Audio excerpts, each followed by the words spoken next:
한 사람이 죽어가고 있었습니다.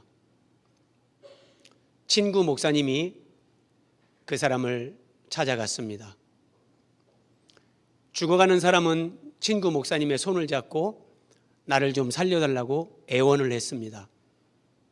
목사님은 묵묵부답 입을 떼지 않았습니다. 그 친구는 더 간절하게 나를 좀 살려달라고 애원을 했습니다.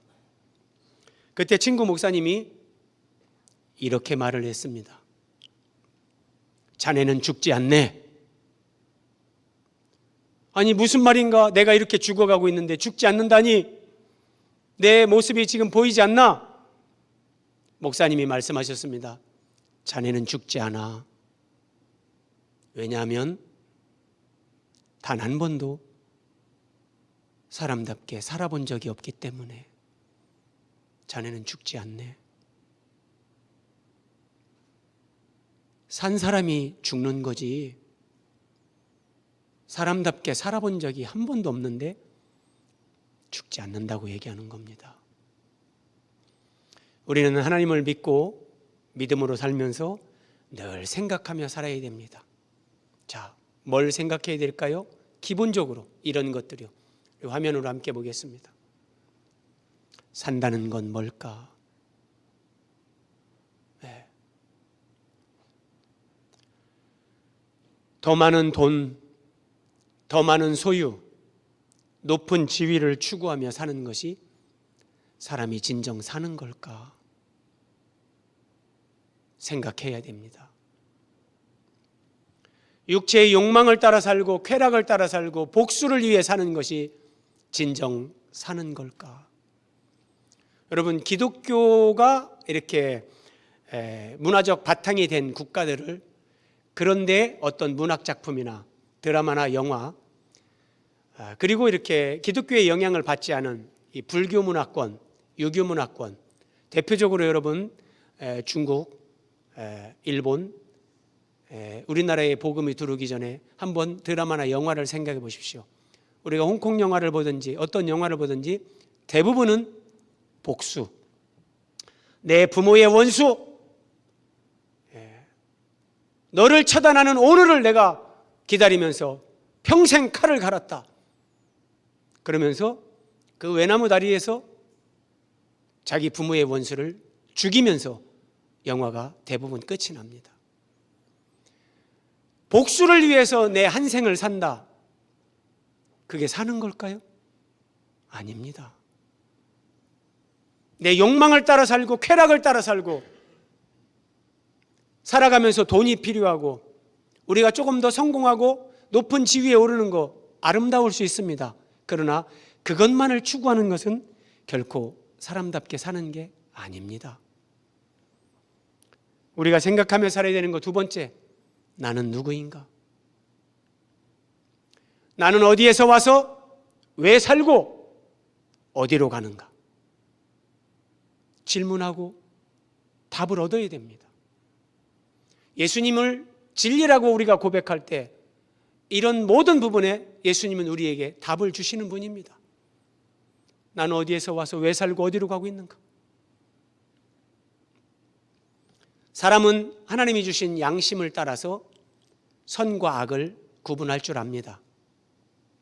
이렇게 하면 잘못되는 것이요, 이렇게 하면은 참 이건 잘하는 것이다. 이런 선악에 대한 기준을 사람은 압니다.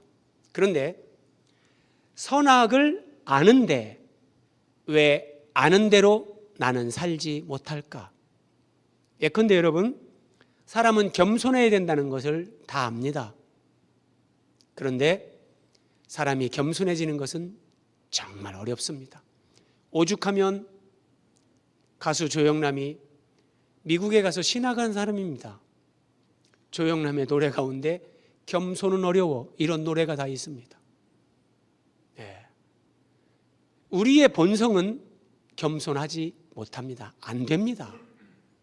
안 됩니다. 그러면 내가 선과 악을 아는데 왜 내가 아는 대로 선을 따라서 살지 못하는, 그렇게 살지 못하는 나는 누구인가? 이걸 알아야 됩니다. 나는 누구인가? 성경은 그런 사람을 가리켜 죄인이다. 태어날 때부터 죄를 갖고 태어나는 존재다. 그렇게 가르쳐 줍니다. 세 번째, 사람은 다 죽습니다. 근데 죽음이 뭘까요? 죽음이 뭐냔 말이에요. 사람은 누구든지 죽지 않고 살고 싶어 하는 본능이 있습니다. 죽지 않고 살고 싶은 본능이 있는데 왜 모든 사람은 다 죽을까요? 그렇죠? 그리고 사람이 영원한 생명과 정말 아무런 관계가 없는 그런 존재라면 어떻게 인간 안에 영원히 살고자 하는 본능이 있을까요? 이런 거 하나하나를 생각하면 인생에 어느 정도 답을 얻을 수 있죠. 궁극적으로 예수 그리스도 안에서 우리는 이런 부분에 답을 얻고 살아야 됩니다. 사람이 사는데 사는 게 뭘까요? 죽음이 뭘까요? 의학적으로 죽음이란 심장의 박동이 멈추고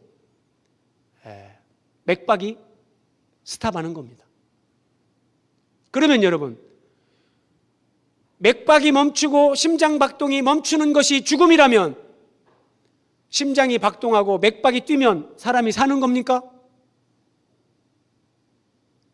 생각해야 됩니다.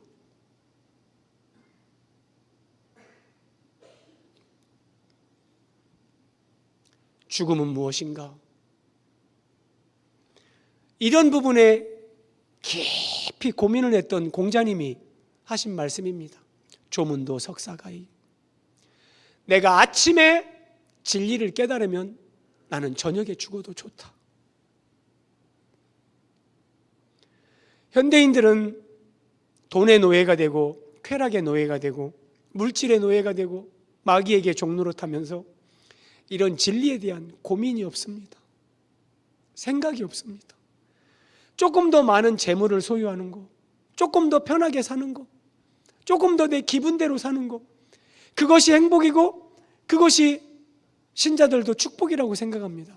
결코 그렇지 않습니다.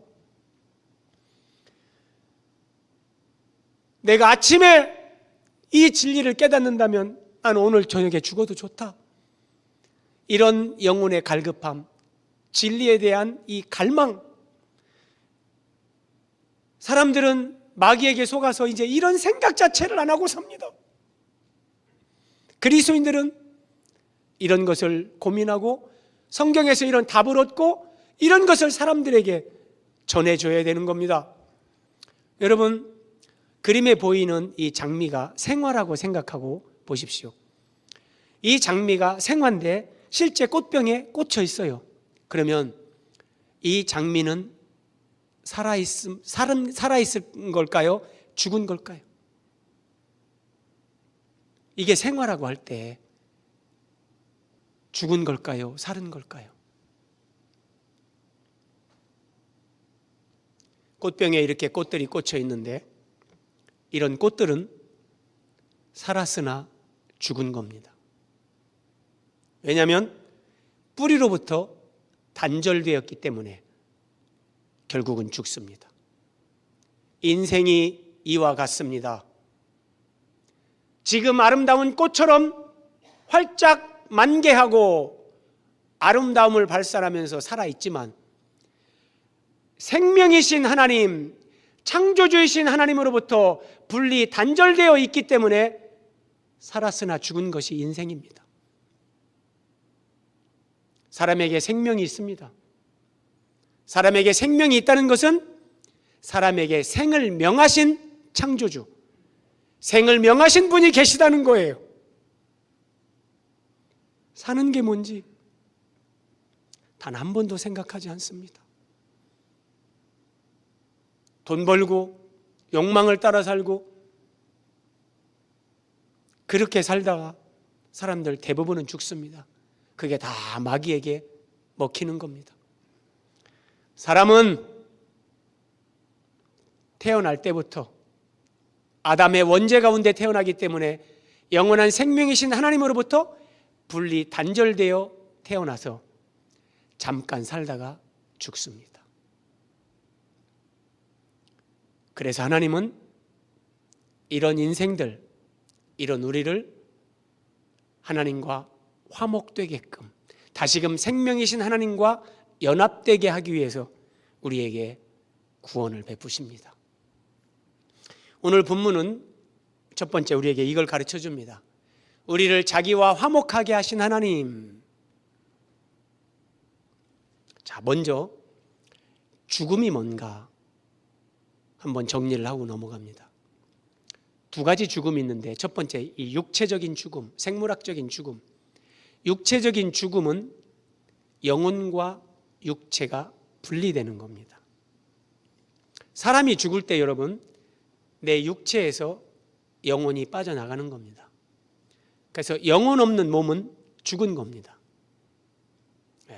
영혼과 육체의 분리가 이 육체의 죽음입니다.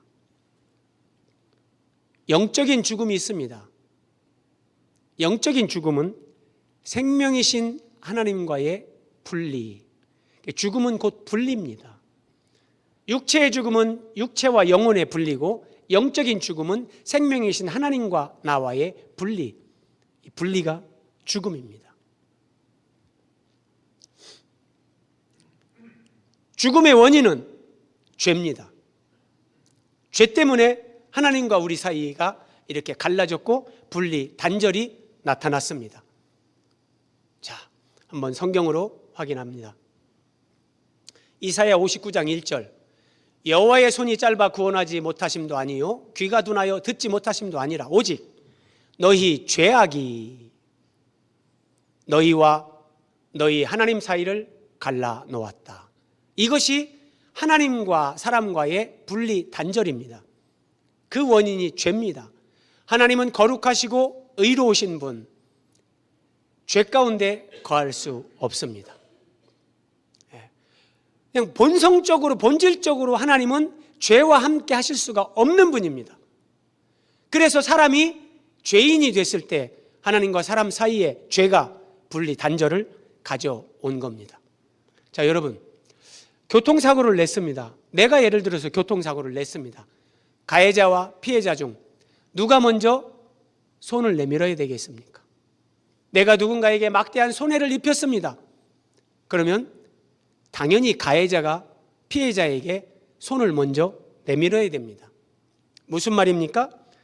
인류의 대표 아담이 범죄하면서 하나님과의 언약을 깨트렸습니다. 부부가 결혼을 하면서 그대만을 사랑하겠노라고 성혼서약 맹세를 하고 부부가 됩니다. 아담이 에덴 동산에서 하나님과 선악과로 이렇게 언약을 맺은 겁니다. 그런데 그 언약을 파기하는 것이 선악과를 먹는 겁니다. 결혼을 했는데 배우자가 나를 배신하는 겁니다.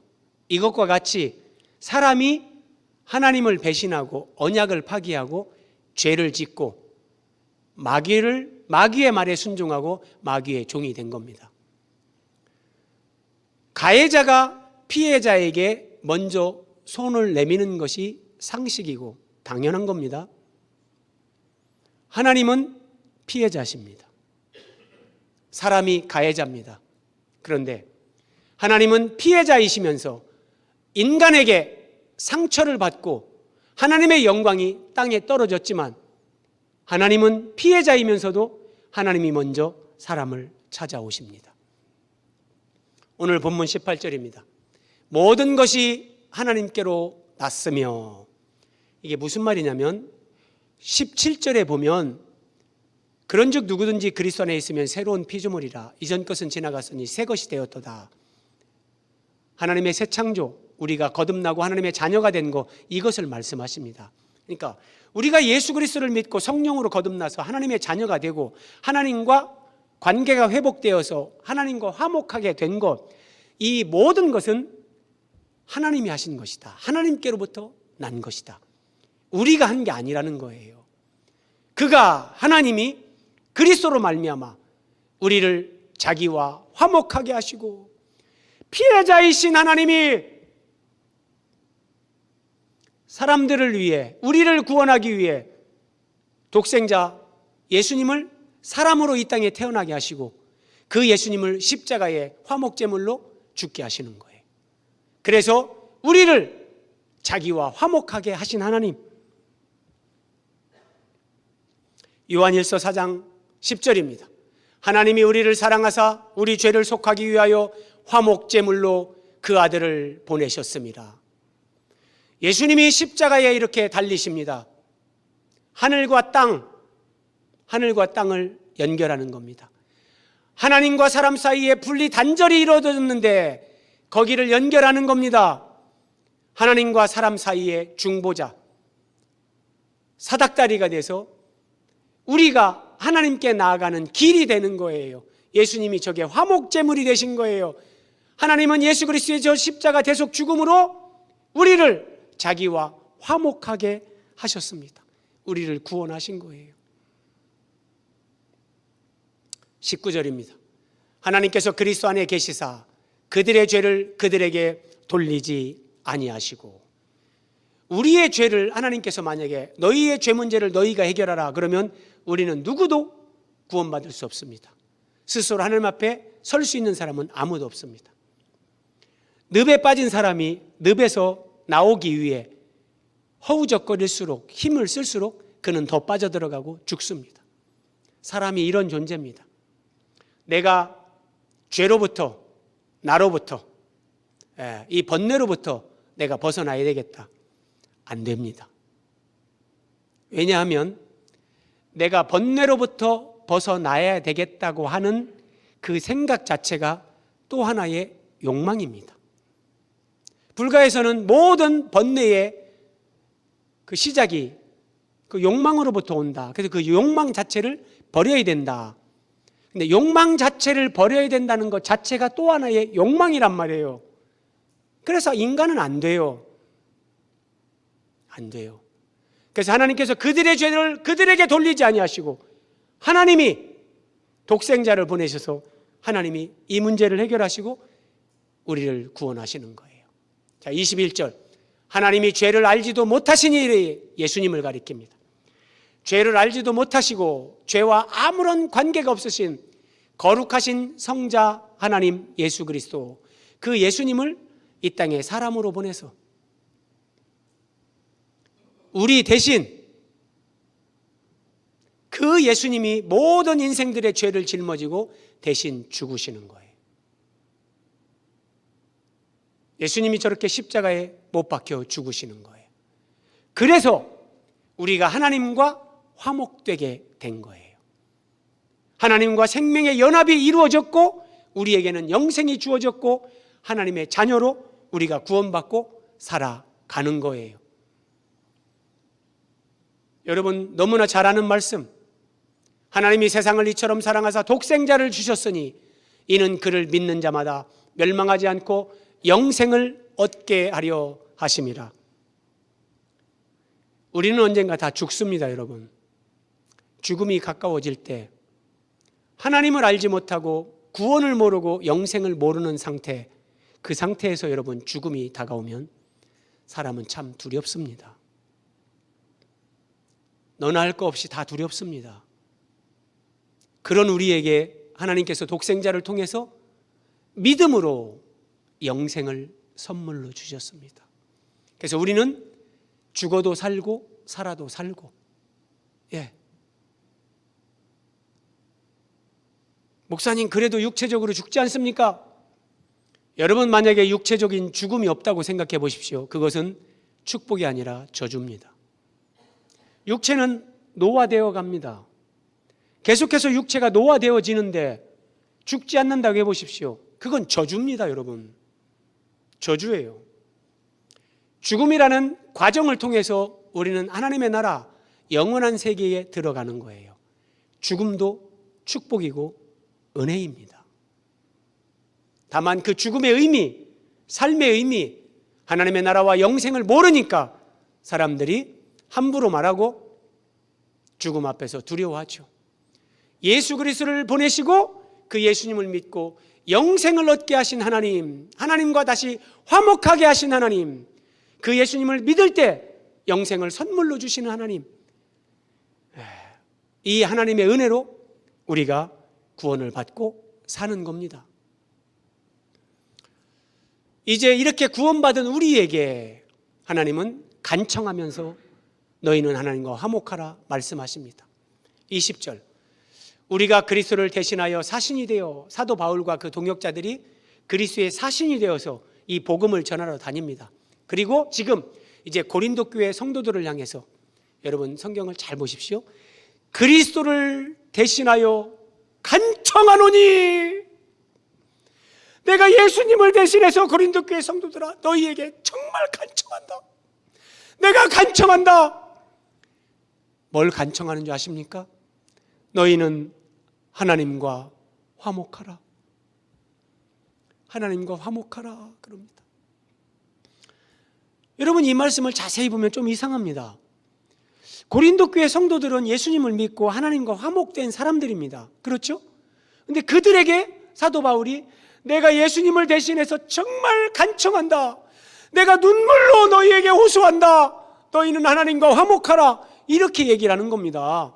이미 예수님을 믿고 하나님과 화목한 사람들인데 왜 눈물로 호소를 하는가? 왜 하나님과 화목하라고 사도 바울은 고린도 교회 성도들에게 이렇게 간청을 하는가? 이유가 있습니다. 신앙은 하나님과의 관계, 사람과의 관계로 세워집니다. 예수님의 십자가를 생각해 보십시오.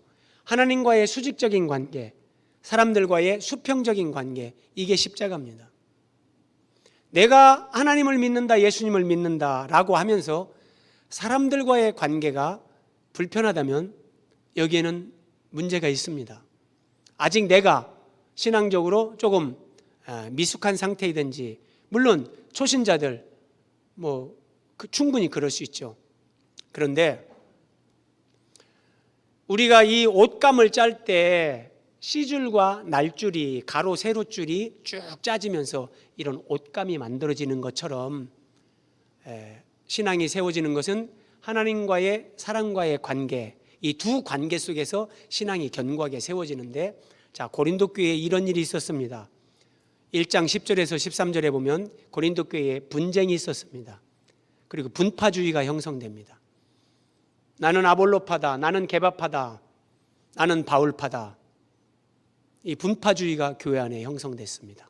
그리고 이제 믿는 자들, 고린도 교회 교인들끼리 다툼이 일어납니다. 심한 다툼이 일어났습니다. 그리고 세상 법정에 고소 고발을 합니다. 같은 교인들끼리요. 그리고 주일이 되면 예배드리러 오는 거예요. 여러분, 이게 하나님 앞에 정상적인 예배라고 할 수 있을까요? 아닙니다. 아닙니다. 성경이 가르치는 바는 이겁니다. 물론 그렇다고 해서 우리가 이 세상에 살면서 우리는 법정 소송을 어떤 경우에도 하면 안 된다, 그런 얘기는 아닙니다. 불의한 것에 대해서는 소송을 해야 되겠죠. 그러나 교인들끼리의 관계에서 소송은, 성경은 하면 안 된다고 얘기합니다.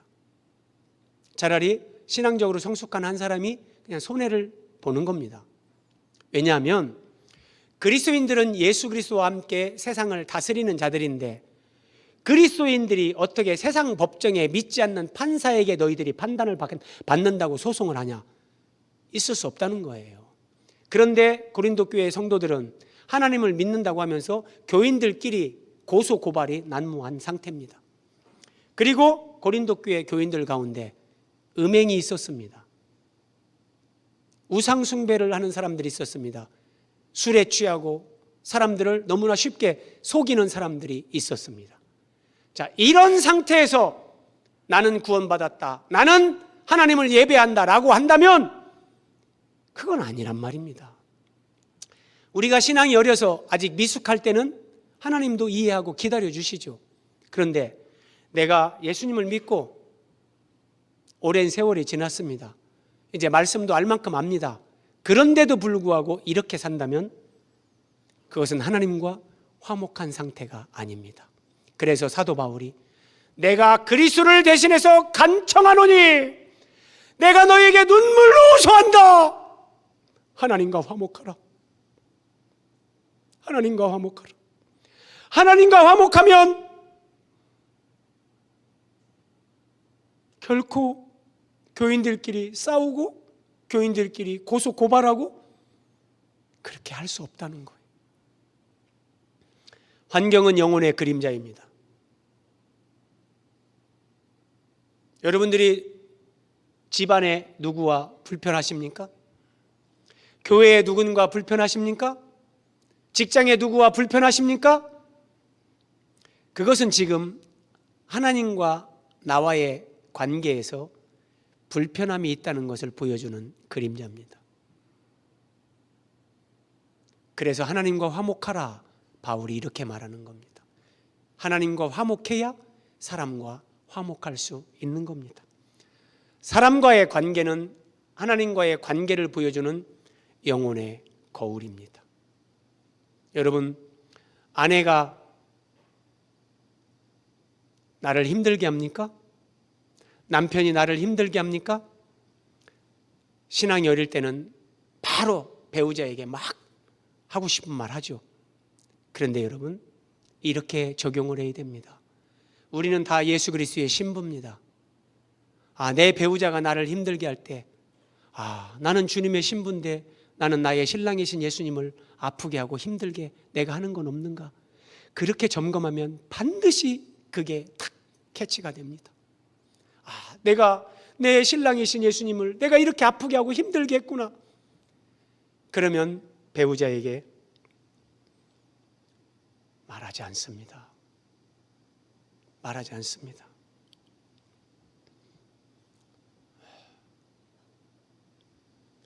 그래서 사람과의 관계, 하나님과의 관계를 보여주는 영혼의 거울. 다시 한번 보십시오. 그리스도를 대신하여 간청하노니 너희는 하나님과 화목하라. 고린도 교회 성도들아, 내가 눈물로 호소한다. 하나님과 화목하라. 의역을 하면 이런 얘기예요. 너희들이 지금 사람들과의 관계에서 다툼이 있고 분쟁이 있고 고소 고발이 난무한데 예수님의 사랑으로, 십자가 사랑으로 너희는 해결해야 돼. 그러면서 하나님이 너희를 용서한 것 같이 너희도 그들을 용서하라. 예수님이 내 대신 십자가에 죽으신 것, 그것을 기억하고 상대를 용서하고 화해하라. 내가 누군가를 용서하지 못하는 것, 내가 화해하지 못하는 것은 복음의 은혜를 망각한 겁니다. 하나님이 나와 화해하기 위해서 하나님이 먼저 나를 찾아오셨고 하나님이 독생자를 내어주셨습니다. 예수님이 하나님과 나를 화해시키기 위해서 십자가에서 대신 죽으셨습니다. 이 은혜를 기억하고 이 은혜를 아는 사람이라면 나에게 상처를 준 사람, 나를 아프게 한 사람, 나를 힘들게 하는 사람, 우리는 당연하게 생각하면 안 됩니다. 내가 피해자일지라도 하나님이, 피해자이신 하나님이 우리를 먼저 찾아오신 것처럼 내가 정말 하나님과 화목한 사람이라면 내가 먼저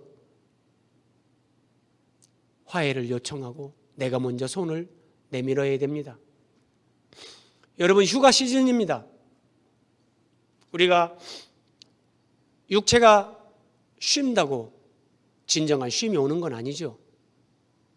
진정한 쉼은 하나님과 내 영혼의 관계가 회복될 때 거기에서 영혼의 안식이 오고, 그러면 육체의 안식이 따라옵니다. 진짜입니다, 여러분. 아무리 쉬고 아무리 좋은 음식 많이 먹고 해보십시오. 내 영혼이, 내 마음이 불편한데 행복하지 않습니다.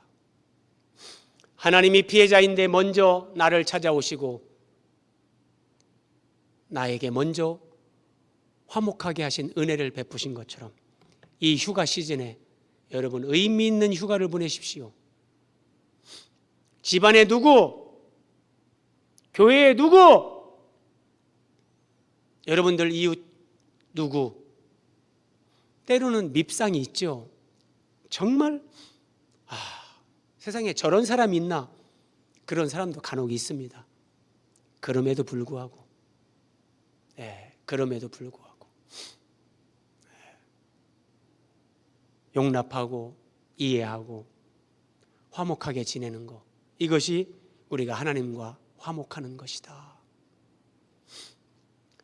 하나님은 우리에게 화목하게 하는 직분을 주셨습니다. 말씀을 한번 잘 보십시오. 그가 그리스도로 말미암아 우리를 자기와 화목하게 하시고 하나님과 우리가 이제 화목하게 됐습니다. 또 우리에게 화목하게 하는 직분을 주셨다. 교회에는 장로님, 권사님, 안수집사님, 서리집사님 직분이 있습니다. 그런데 모든 성도들에게 공통적으로 주는 정말 중요한 직분이 있는데 화목하게 하는 직분. 이 정말 중요한 겁니다. 오늘 마지막 화면인데 하나님께서 화목하게 하는 말씀을 우리에게 부탁하셨느니라. 자, 18절 19절을 연결하면 이렇게 됩니다. 하나님은 우리를 자기와 화목하게 하셨습니다. 그리고 우리에게 화목하게 하는 직분을 주셨습니다. 그리고 화목하게 하는 말씀을 우리에게 부탁하셨습니다.